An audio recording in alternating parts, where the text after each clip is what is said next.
আশেকানে আউলিয়া এবং সুফি সংস্কৃতির অনুরাগী ভাই ও বোনেরা, চট্টগ্রামের হাটহাজারীতে অনুষ্ঠিত হয় এক মহাসম্মেলন, যেখানে জিকির আর সেমার সুরে মেতে উঠেছিল হাজারো আশেকানের মন।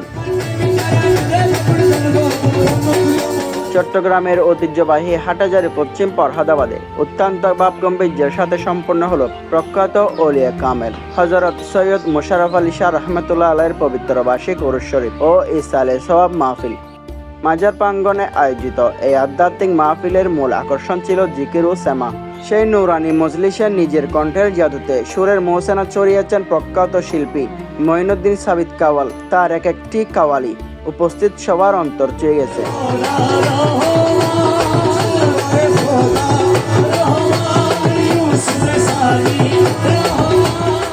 হযরত সৈয়দ মোশাররফ আলী শাহ রহমতুল্লাহ আলাইহির আওলাদগণের পক্ষ থেকে সৈয়দ নাসির উদ্দিন এবং সৈয়দ ইয়াসিন উদ্দিন ঈশানের সুন্দর ব্যবস্থাপনায় এই পুরো আয়োজনটি সফলভাবে সম্পন্ন হয়েছে। আলহামদুলিল্লাহ। দূর দূরান্ত থেকে আসা যে সকল আশেক ভক্তরা উপস্থিত হয়ে মাওলাকে স্মরণ করেছেন, আল্লাহ সবার হাজিরা কবুল করুন এবং এই সুফি মজলিসের উসিলায় আমাদের সবাইকে বরকত দান করুন। আমিন।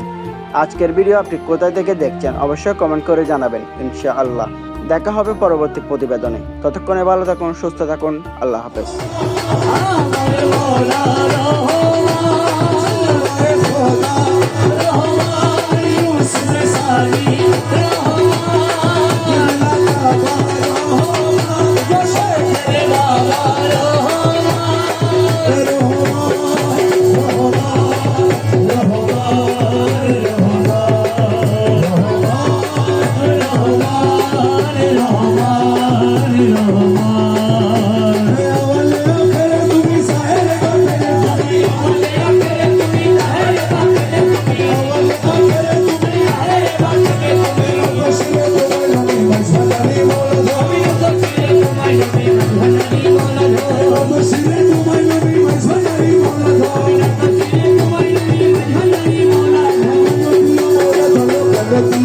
Thank you.